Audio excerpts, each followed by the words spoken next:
Well, hello everyone. It's Michele Maher here, and I'm here today with Cathy Thompson. Thank you so much, Cathy, for giving me your time to talk about these times that we're going through right now, and keeping a positive mindset while getting creative in your business and life, and pivoting in any direction. So thank you again. And if you want to just give us, let us know who you are and what you're all about.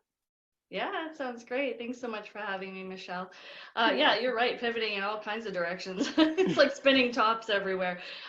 So again, my name is Cathy Thompson. I've been an entrepreneur and business owner over 25 years. I love business. I love entrepreneurship. I love creativity. I love the fact that you can create businesses really out of nothing and be able to serve a market. So right now, I operate 4 different companies. So I have 2 companies that are corporations called Beyond the Classroom. And so one does sell franchise systems, and the other one runs the tutoring company. So Beyond the Classroom provides in-home tutoring for kids in JK to grade 12. I've had that company for 22 years and started franchising 5 years ago, pretty much this week. So it's our 5-year anniversary on that. Congratulations. Thank you. So one of them is directly dealing with parents and helping kids with their schooling and keeping on top of things, and the other corporation is related to selling franchises, selling the Beyond the Classroom franchise. Another company I have is a partnership, and that is with my business partner, Adrienne Pringle. She's a music therapist and psychotherapist, and that company is Beyond the Studio.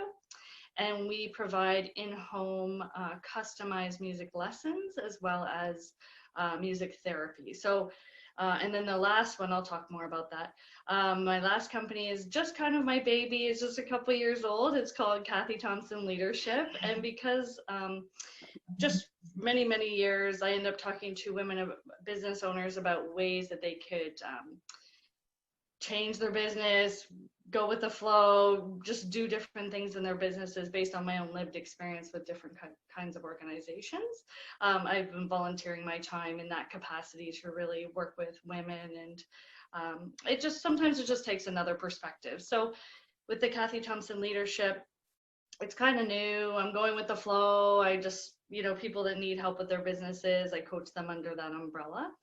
And I also have experiences with licensing, so it's different than franchising. So at Beyond the Studio, we have a group called Sing It Girls, and it's a Canada-wide program where girls get together and they sing together, they share ideas, thoughts, and really it's about building self-esteem and reducing anxiety through sharing their voices and creating strong voices. So lots of good stuff going on. Oh, okay. That sounds very interesting. I didn't know about that one. The Sing It Girls. Yeah. Yeah. So I guess like I was saying before we got on here, I felt myself really getting sucked into the fear and all that at the beginning, and I think at the beginning also we thought it was going to be 2-3 weeks. Mm-hmm. When the schools were shut down, maybe a month. And now here we are, we're coming up on 4 months now. So it's not a temporary measure anymore. A lot of things have changed, and we still don't know what the future is going to look like with respect to business. Mm-hmm. So a lot of those, a lot of your businesses you were talking about are in-home. Mm-hmm. Yeah, so that's really cool. So as you can imagine, that's awesome. So when initially the schools were closed for an additional week on top of March break, I sort of was a little angry. Just the way it came across through the government. It wasn't really about safety. It was just enjoy your March break, come back, have a couple weeks to isolate, and then we'll get back to school. And so I thought, well, yeah. So anyway, so I was kind of miffed about that, but not, of course, we didn't know what we know now. So, so as news and information came along, as you've said in your other shows, that you were glued to the news because it literally changed every hour. So, oh yeah, that Thursday and Friday before the March break there, yeah.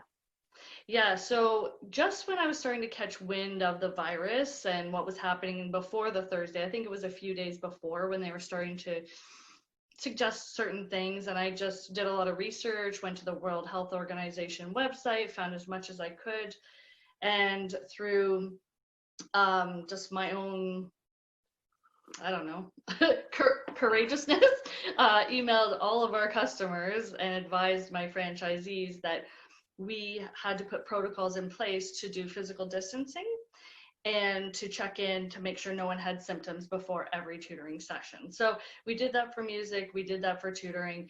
We said, you know, this is coming, we don't know what it is, we want to continue to service you, but, you know, and this was before even the school shut down. So then the Thursday happened, then the following Monday, I shut everything down.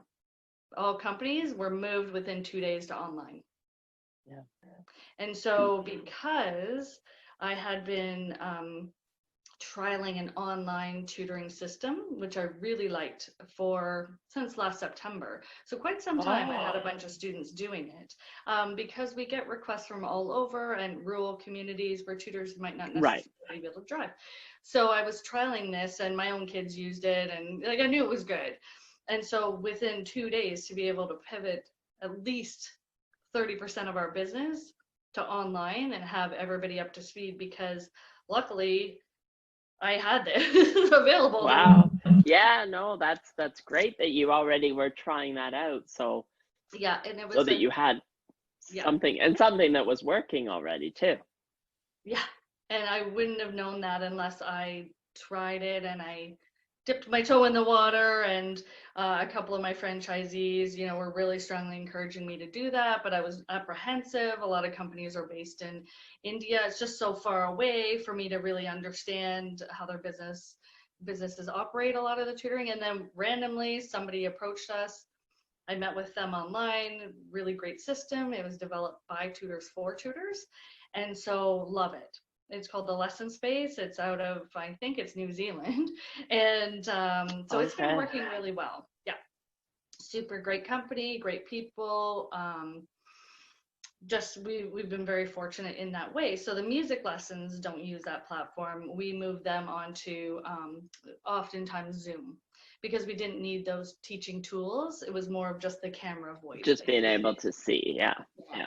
Right. And the Sing It Girls program, that was funny because about a year ago, I thought, oh, it'd be good to do it online, because it was hard for some kids to get to the local groups because it's an in-person group. And so we already had that coming down the pipe. We hadn't planned it. And so it really forced us into action and saying, you know, one of our licensees said, I'm willing to do it. We said, okay, let's build a system. And so, you know, really for me, March, April, and May, 3 solid months of just building systems for the companies, because everything had to be scrapped. Right. Yeah. Well, yes, but it's also fortunate that you did have something, you know, like that base to start with, as opposed to just starting from scratch. Yeah, because that would have been probably a difficult time to be researching other tutoring, because everybody came online. It was crazy. The wealth of information and the volume of information online was just hard to navigate through as it stands. So that's good that you had that. Yeah, and as we see now, as we knew before as well, online is convenient because you don't have to worry about commuting at all. You don't have to worry about the traffic and getting there on time. You're just, you know, but on the other hand, of course, it's still not the same as in person live. Being with the people. But, for sure, particularly for kids that are learning, and because we do customized tutoring, there are a lot of students who have learning disabilities and other specific needs, and it's really hard for them to learn online. So when the school boards switched to online learning and learning at home and that model, I mean, they had to change their tune pretty quick, get online, which they've been fighting against, but they had to. And so that was really hard on these kids. And so what we found is that our business actually sort of was in a pause. You'd think there'd be way more requests for tutoring, but because parents were so overwhelmed Oh yeah. with online learning, they couldn't even possibly fathom organizing another online session for their kids. So we thought Right. we weren't, I mean, obviously we've never been through a pandemic. So, I mean, we were just kind of like, okay, we thought the demand would come here. Okay, it's not, because the school boards were like, 2 more weeks, 2 more weeks, 2 more weeks, 2 more weeks. And so parents were just sort of on this waiting Yeah. if the schools are ever going to reopen or what that might look like. Then they finally called it. Parents had lost their steam by then. Now we're into summer tutoring and it's busy because now parents have the capacity to say, okay, my child needs an activity. I don't know what they learned this year at the end of the school year. Let's get them a tutor. So we're getting busy now.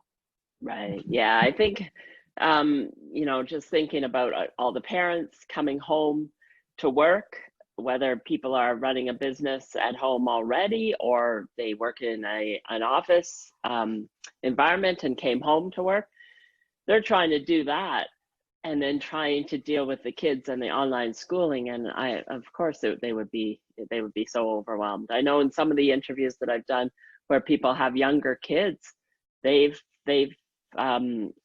demanded attention from the parents to help them with the online schooling like crazy.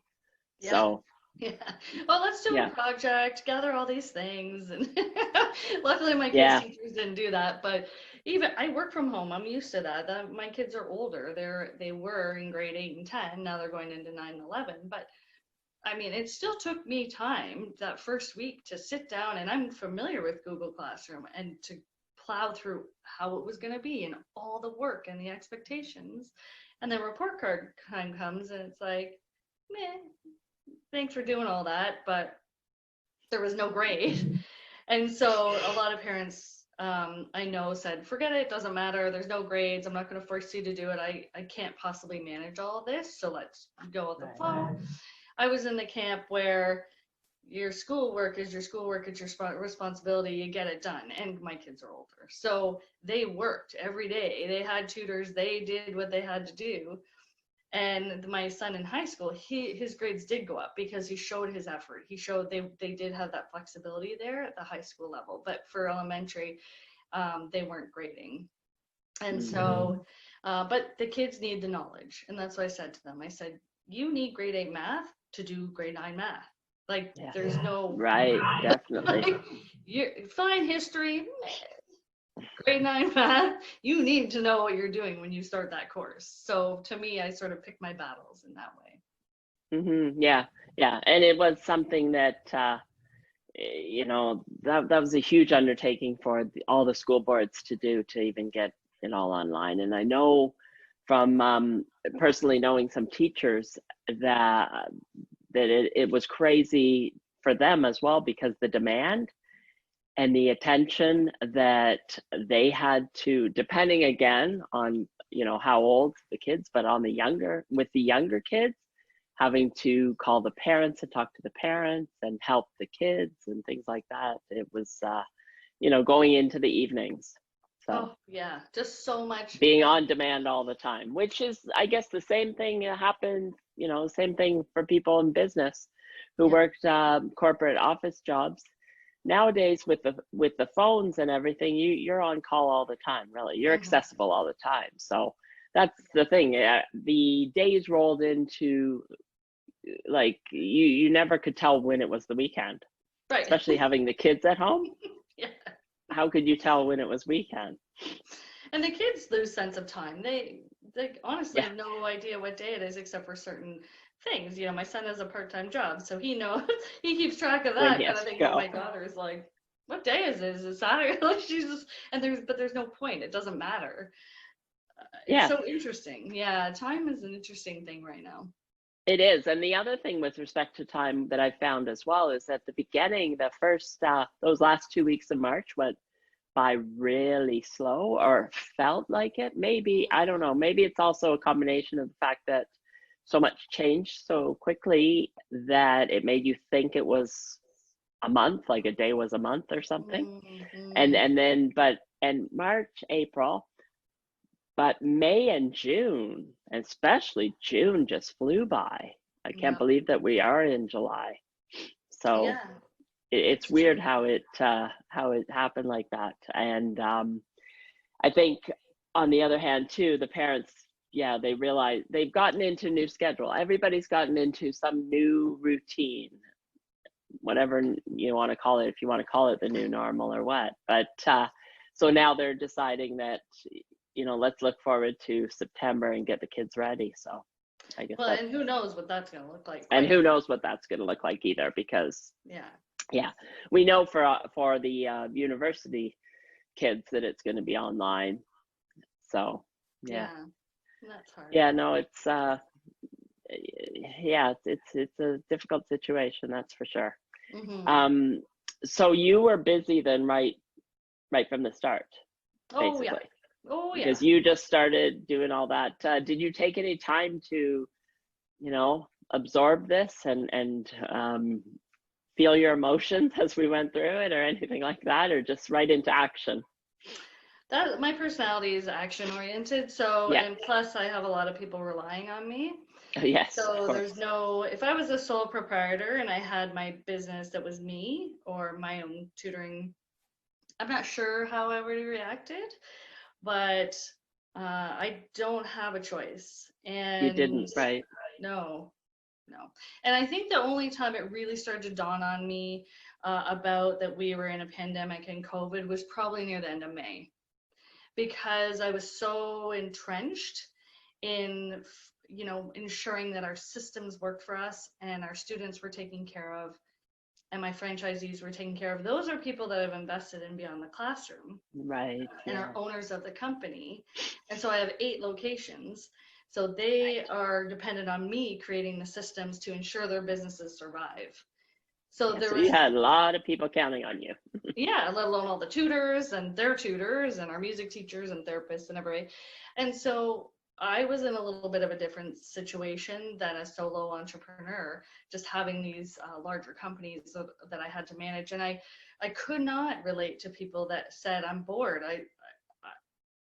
I didn't, I never even saw my kids in the beginning. They were left to their own devices. And I felt really bad, but I had to do what I had to do and work all the time. I work 7 days a week. So Right. no, there was no time to reflect. Yeah. Yeah. But on the other hand, you got it all done, and you got those systems in place and operating, and you really helped the franchisees out. Mm-hmm. Yeah, and one as of the well. things that I love about having these other female business owners that I work with, and part of my role as a franchisor is helping them problem solve. And then, so because I've been doing it for 5 years and I've grown to really love that part of the business, I love it. And it's something that you don't know when you do a franchise that's going to be part of your job. I just naturally happen to be really good at it. And so that's why I found right now during COVID, one of the ways that I give back is by having these creative chats with female entrepreneurs, because sometimes you just need to pick someone's brain. And so I'm there just to give feedback and ideas. I'm not there to streamline a business. I'm not there to do, ongoing work. It's there to come in, and I volunteer my time to really just listen and try and use my lived experience as a business owner to say, oh, have you considered this? Or you may want to think about that. So now that I'm sort of out of the weeds per se, but now we're revolving back to in-home service. So I'm creating a whole set of processes for that right now too. So I don't have tons of time. So now I'm in the middle of another, because it just ended. Here we are heading into phase 3. So which is fine. I'm good at systems, luckily. But that's something I love to do in my spare time, is help other business owners, because when they feel good and they feel good about what they're offering, and there might be just some little thing that needs tweaking, they can go out to the universe and help the economy and help people. And I just love that.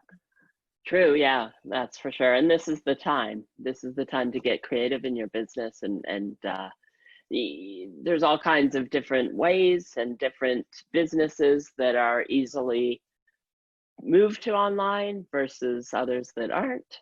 Yeah. And so and this is the time. It's like a new beginning for so many people and so many businesses. So you're talking about going back into some in-home stuff, in-home services for the people who want that in-home. Yeah. So we're literally, I had a franchise meeting this morning talking about this and looking at, we have a number of processes because I said before about the kids that can't learn online. Yeah. And so really so for those that, people. Yeah. So we have been granted permission to go ahead and do that, but we're really focusing on the online, generally speaking, for learners. And a lot of families are okay with that too, but we do have now, as of the last 2 weeks, protocols for in-home service delivery. And we're testing those, and I always test them and refine them, because it has to be a fluid thing. You can't just be like, that's good. No, walk away. You gotta, keep on it. Yeah, exactly. And I think that's the case for business as well. We talk about pivoting your business now, with this situation, with the pandemic, but pivoting your business is something that should be ongoing all the time. Looking at ways to operate, in a more efficient manner, new ways to operate, new directions to go, things like that. It's kind of like pivoting is, for an entrepreneur, it should be something that you're doing all the time. Yeah, I wholeheartedly agree with that.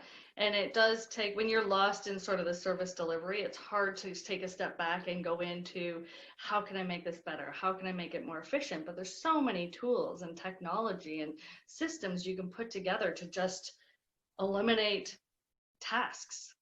And instead of getting lost in focusing on like what you're really good at. So for example, for this interview, you said, sign up on my calendar, it sent a link. There was nothing. You had a perfect system. Yeah. Show up here. Because okay. when I first started doing them, I had I was just doing Facebook Messenger back and forth with people. Oh, what's your schedule like? What's my schedule? Oh, we can do this time. Does that work for you?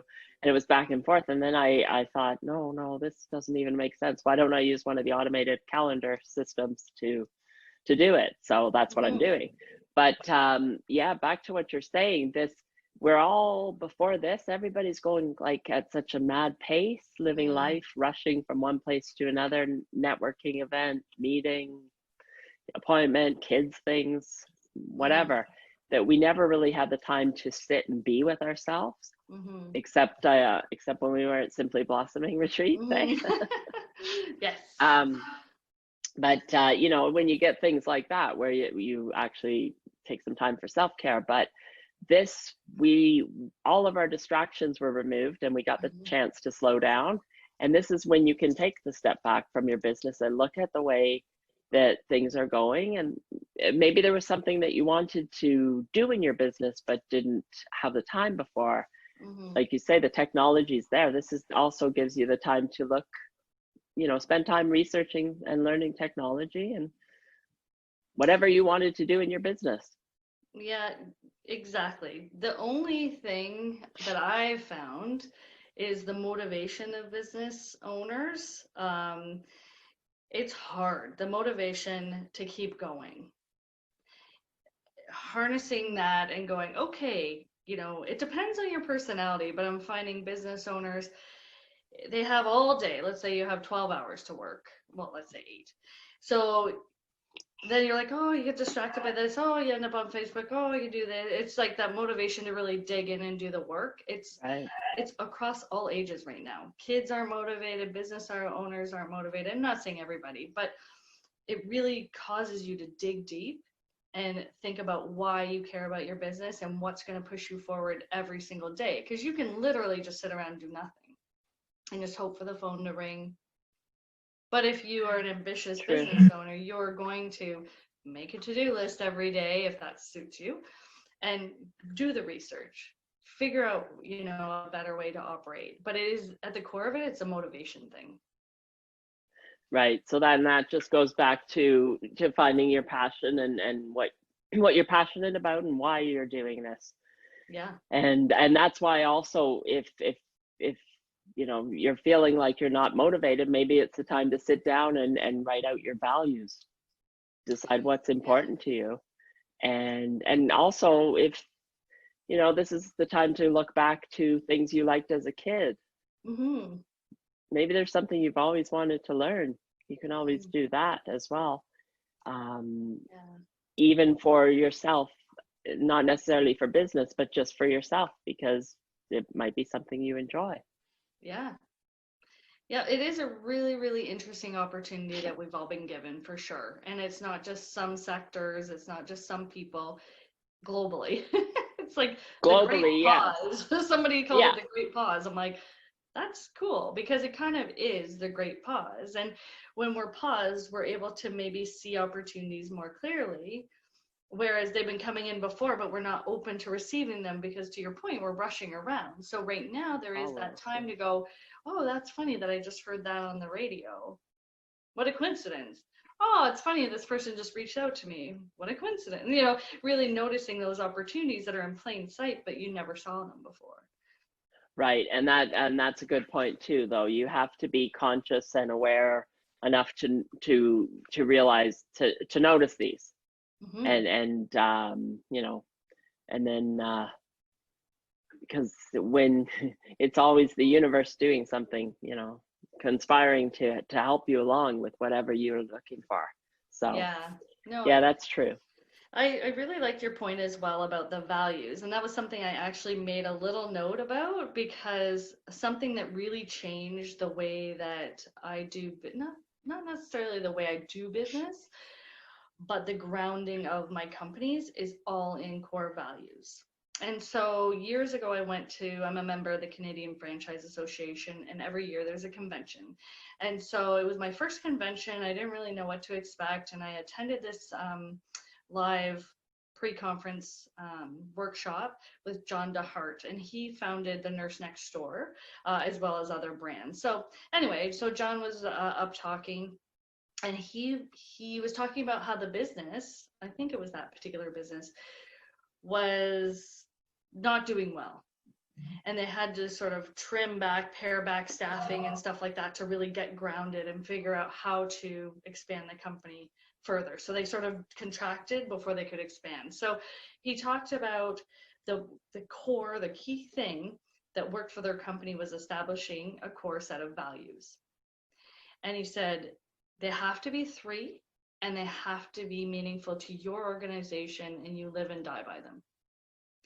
Now, at Beyond the Classroom, I had core values of accountability, responsibility, blah, blah, whatever. Of course, we all have those values in business, you know, honesty.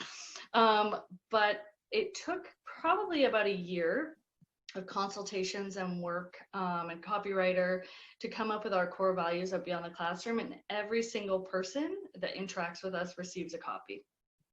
And so they ground the company in our core values and what we stand for, and they are the basis for all of our decisions. So the online tutoring platform had to align with our values before we did it.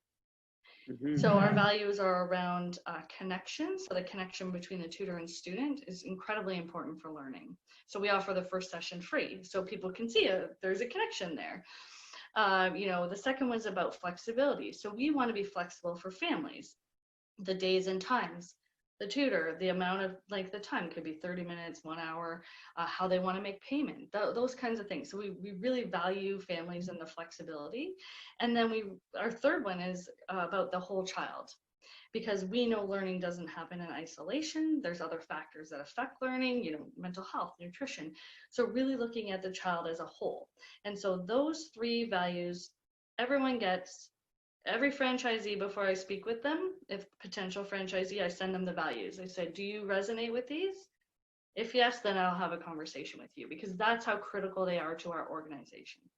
Mm-hmm. And so when you're talking about that immediate response to the pandemic and that sense of fear, we didn't have that because we had core values that we know could live through this.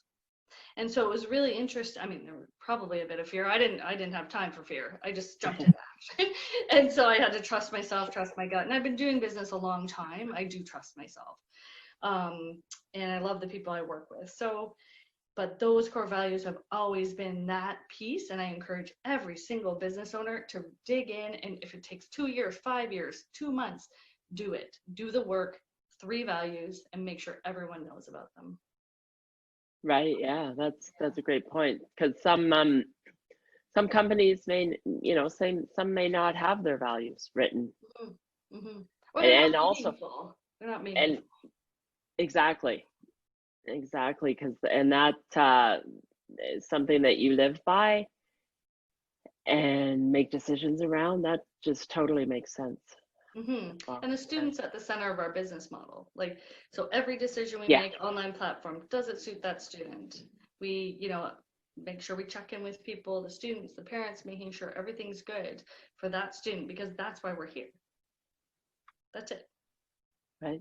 Yeah. Mm-hmm. Yeah. Very good. Very nice as well. So that's yeah, it and in terms of those, you were talking about the creative chats that you're having with business owners. Yeah. That's also a great thing, because what I'm finding during this period of time is a lot of people coming together as a community, collaborating. It's a great time also to brainstorm, looking at things, for the future, because the business, there's going to be changes in the ways things operate, and even the things that have come back are coming back at such a reduced capacity. Mm-hmm. Yeah. It makes it difficult for the businesses that have been shut down as well. So yeah, so that's definitely something that I think we're going to see a lot more collaborations. Yeah, absolutely. And I think, again, like you said, giving back to the community, or having community rally around each other. There's so many groups I've seen pop up on. I'm predominantly on Facebook, because that's just my speed. I'm trying to learn Instagram, but anyway, the Facebook groups, like, I find there's so many groups. Like, at the beginning, it was like, how can I give back? How can I give back? How can I give back? It was, yeah. There's never been ever this time where people are just pre-wired to say, I'm not doing my usual stuff, I need something to do, how can I help other people? Right. Yeah.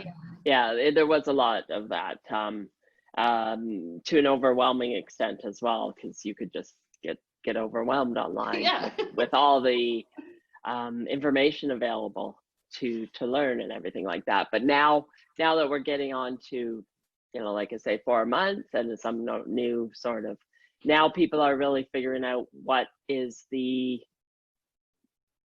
direction to going forward. It's hard to go too far in the future, because we have to go kind of day by day, but at least direction, because we know that live events and things like that will not be coming back for a while. So yeah, very tough industry for sure. And I think it's just, again, going back to that, being awareness of opportunities. I encourage people to look around and see. And so it was so funny that an opportunity came out of the blue for me to host and produce a TV show on a local cable channel. And that's not something I ever sought out before. And because I had that time, he approached me, and initially I was like, no. I'm not a community host, TV producer person. Like, I don't know what I'm doing. But then I promised to myself that I would say yes to opportunities. And what I found through this process of shooting the show and seeing it on television and seeing that it's being promoted and picked up by other networks, is the fact that just because you don't see it for an opportunity, you didn't plan it, when something comes in, it's a good idea to really think about it, even if it's outside of your comfort zone, and just try it. Because I was like, well, who's going to watch? What's the worst that's going to happen? I'll plan it out, do my best, have fun. And those were my goals. And I feel really good about it. And I was talking to the producer who works with me, and I said, I really want to give back and do something. And he's like, you are. This show gives back to these communities and brings guests on, and you discuss things in a meaningful way and share resources with them. And I was like, oh, I am giving back. So it's not within my awareness, but it's just interesting what you kind of put out there and how the universe responds. Right. Yeah. And that's a great point too.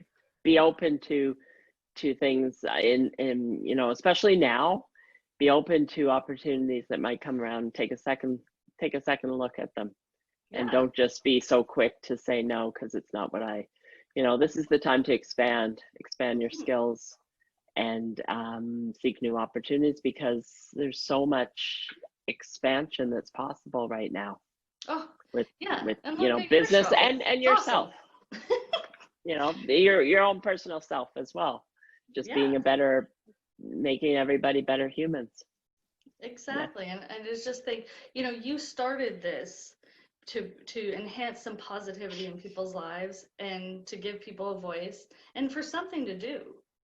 But look how amazing and how many people are coming forward and supporting you on this and helping, and you probably enjoy it, having conversations with people and learning new things. And I mean, it's great because it's a way to be social when we can't get together in person.